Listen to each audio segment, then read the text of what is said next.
G'day guys and gal. Commissar Cain, a name that puts hope into the hearts of every loyal son and daughter of the Emperor, and strikes fear into even Abaddon himself. Not just a hero of the Imperium, the hero of the Imperium. The man that single-handedly saved Pearlia from the Greenskin menace, prevented the forces of the 13th Black Crusade from obtaining an artifact that could spell the end of the Imperium, crushed a Necron Tomb World uprising on the ice world of Nusquam Fundamentibus. Bit of a mouthful. This dude has uncovered and put down multiple Genestealer infestations, prevented the victory of multiple Hive fleets, crushed Chaos cults, and even banished a demon Prince of Slaanesh. He did all of this on the front in person. So why do so many Warhammer fans think he is a coward that just happens to end up in the wrong place at the wrong time and clutch it through sheer luck? How can a man be both the Imperium's most decorated war hero, but also its biggest coward? The answer is watch this video, you impatient little sperm brain. What do you think this is, a YouTube short? Before we get started, what better way to mourn the death and celebrate the life of Her Majesty than to become a lord or lady?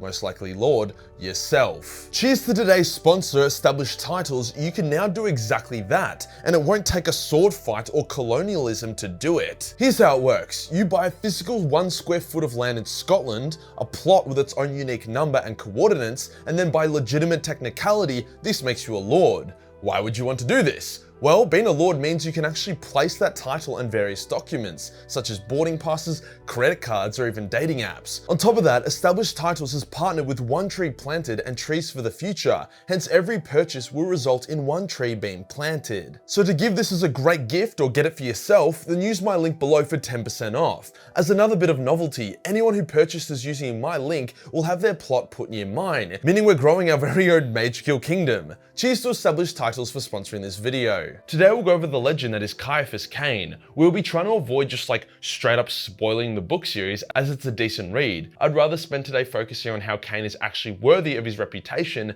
despite 85% of the fan base, as well as Cain himself, thinking he is nothing more than a lucky fraud. Let's get into it.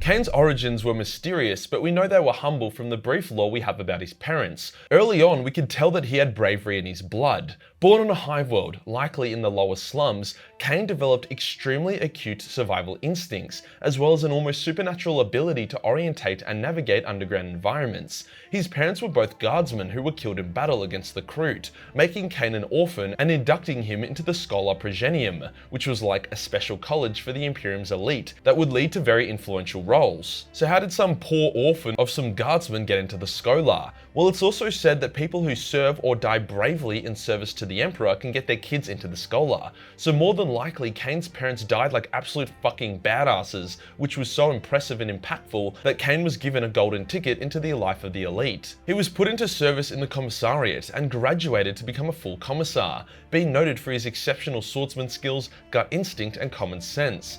Cain's survival instincts were so overtuned that his only real goal in life was to not die. The two ways to achieve that is either avoid danger or be so good at dealing with danger that danger is no longer dangerous. Cain tried to opt for the first option, but ended up really fucking sending it into option 2. To try avoid danger, he attached himself to an artillery unit. His logic was that by being with dudes who bomb the enemy from ages away, he could avoid anything too spicy. On paper that made sense, but the reality of his future would soon become apparent to him. Cain's forces got ganked by some Tyranids, which made Cain shit himself, jump in a salamander, and try drive away from the battle, like full-on desertion specs. This is a big reason why people think Cain is a coward, but to be fair to him, imagine you're in your first war zone. You're expecting to just drink Tanner tea and bomb greenies from 10 kilometers away, then bang! You get flanked by some random Tyranids who shoot guns that use smaller Tyranids as ammo, that bury into your skin and eat you alive from the inside out. I'd fucking leg it as well. Fortunately for Cain, his desertion resulted in him bumping into some stealthy Nids, which led to a bunch of random shit that resulted in said stealthy Nids getting baited and beaten, saving the day. This isn't the defining moment that made him the hero of the Imperium, although it wasn't a bad start. Honestly, after this one act of cowardice that turned out quite well, Cain was a certified badass after this, knowingly entering enemy strongholds, overcoming said enemy, and then being remarkably free from PTSD afterwards. Like, he would say he was scared and didn't want to do it, but 9 times out of 10 when he went on a suicide mission, it was because he didn't want to let people down,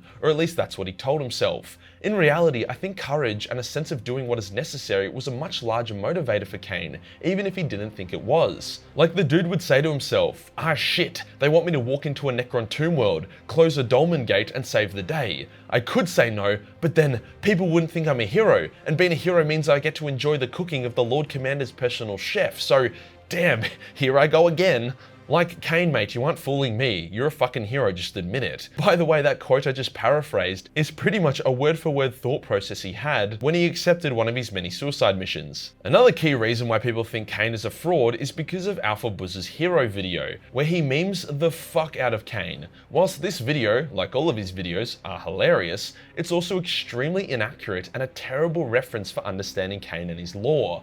Whenever Cain clutched his way out of hectic situations, it wasn't because he tripped and knocked over a rock that hit a tank which exploded and killed the Orc war boss. He survived because he is an obscenely intelligent, competent, and skillful warrior. Another inaccuracy was his PTSD. Cain doesn't give a fuck about mental health issues. He's actually like immune to depression and shit, it's hectic. And despite the fact that he should be a shell-shocked head case, he has never had a breakdown or really worried too much about the fact that he's nearly died like 50 times. The only time he entered mild temporary shock is when he thought his best friend and aide, Jurgen, had died, which if anything just shows how compassionate he can be. Other than that, he was right as rain no matter what. Inquisitor Amberly Vale labelled Cain as the greatest swordsman she had ever encountered in the galaxy. She's a fucking Inquisitor who would have met countless top tier swordsmen, but our boy here is her number one. It's no surprise either that she would say that. He beat an Orc war boss in a 1v1, outclassed the Khornite Berserker Astartes in a duel, giving himself enough time for his trusty companion Jurgen to finish off the brute. He beat a loyalist Astartes in a friendly duel to see who could land the first hit.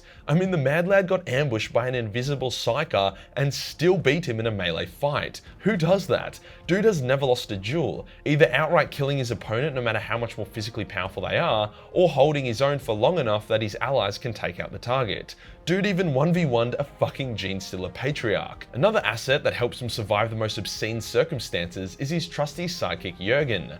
Without Jurgen, Cain would have died 100 deaths, as A, Jurgen is an extremely steadfast, reliable companion, and B, Jurgen is a blank, meaning Cain is able to not get insta-raped whenever he goes up against anything psychic. Very handy against demons, psykers, or anything else that makes swordsman skills irrelevant. However, due to Jurgen's blankness, he's a pretty unappealing guy, so when people that Cain and Jurgen have saved tell the tale, they almost always omit Jurgen's part in the story, making it seem like Cain is somehow able to overcome demons and psykers through sheer chattiness by himself. So no, Cain didn't trip over and create a human rebellion that liberated an entire human world from the Orcs. He didn't sneeze and find himself in the heart of a Necron tomb world. He didn't jerk off way too hard to My Little Pony porn only to find himself banishing a demon prince. All these actions, although he didn't actively seek them out, were completed deliberately by a wildly capable and inspiring man, as well as his trusty sidekick. Another thing that keeps Cain alive is how much people want to keep him alive. See, commissars aren't usually very popular. They are the ones that shoot guardsmen in the heads as a form of discipline. Cain realizes that if he were to just start shooting guardsmen he didn't like, next time he needed the regiment to save him, they would take their time, dooming him to die. And that would be if he was lucky. It's common for unpopular commissars to find themselves full of las bullets in the heat of an intense battle as a result of mass concentrated friendly fire. But by Cain being a good leader and genuinely caring about his men and women under his command, they are all extremely eager to follow his instructions to the letter and save his ass whenever he needs them to. Cain tells himself that he is only nice to his soldiers so that they have his back, but you can tell by the way he remembers names, forms genuine friendships, and actively attempts to reduce casualties that he does give a shit. This next bit isn't relevant to his lore or character, but Cain gets laid, like a lot. His best conquests include an Inquisitor, an heiress to an entire planet, and a Mechanicus engine seer, among many, many more. Cain goes bang! All this is all well and good, but in the setting of 40k, great swordsman skills, a single blank, and an overused cock is rarely enough to survive for long. Like Cain has been in battles alongside Terminator Astartes, and the Terminators are the ones that got killed. Well, here is a bit of a cheeky theory, some headcanon, as to why Cain is so lucky. Yes, I agree he is lucky, although he helps that luck greatly by being extremely competent. That luck seems to come from numerous times where the God Emperor put an opportunity in front of Cain and Cain has taken it. Maybe that is the case. It's already been seen in the lore that at times, the God Emperor can choose someone for greatness. Take Saint Celestine for example. There is also a short story where a Nergalite demon boards an Imperial ship and is genuinely about to destroy it through sabotage, dealing an extremely crippling blow to a key ship in a key battle. The Emperor empowers a lowly crewman on the ship to give his life to stop the demon. Not to mention the time that the Emperor intervened to save Guilliman's life and set Nurgle's garden on fire. So we know that the Emperor can and has intervened multiple times. What if Cain is one of his chosen ones? What if Cain embodies everything great about humanity to a point where the Emperor has literally blessed him to make him a hero, a person to aspire to be like, so that more of the Imperium will follow suit? After all, Cain isn't very religious, calling people of the ecclesiarchy a bunch of Emperor botherers. He is also very resistant to chaos corruption, he cares about his men, and he isn't overly xenophobic. Like, Cain has prevented a number of wars with the Tau through sheer effort and diplomacy. There's literally a quote where a fellow Commissar is like, "Dude, you were like chosen by the Emperor." And Cain nonchalantly is like, "Yes, well, you know, the Emperor protects." And the other Commissar is like, "Yes, he does, but he really seems to look out for you."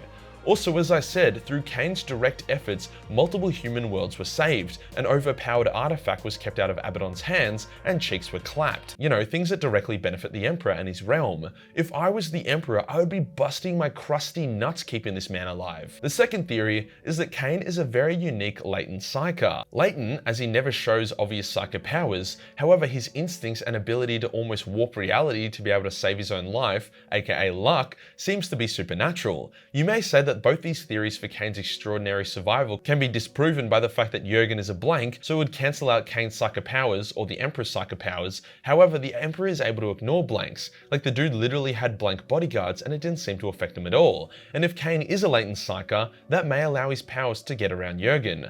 After all, Cain loves Jurgen but finds him repulsive, stinking like shit and having a variety of skin diseases. He can only put up with him due to how reliable Jurgen is and how much he respects him. Whilst other people find Jurgen unpleasant to be around, none of them comment on his smell or skin. They just don't want to be near him. Cain, on the other hand, always bitches about Jurgen's smell in his private diaries, which might indicate that he feels Jurgen's blankness effect more than others because he could be a latent psyker. These are just headcanon and theory though. Cain might just have some good old-fashioned plot armor, but personally, I like to think the Emperor has his back. Cain has even survived all the way into retirement and begun teaching upstart commissars, but the galaxy wasn't done with him, forcing him out of retirement and back into the front lines. It's unknown if he is alive or dead in the current setting. He has been listed as KIA so many times, only to pop up later, that the Imperium has a policy that Cain is forever listed as alive and in action. Amberly, his girlfriend Inquisitor, was also feeding Cain premium rejuvenation treatments, usually reserved for Inquisitors, hence Cain could easily live past 300.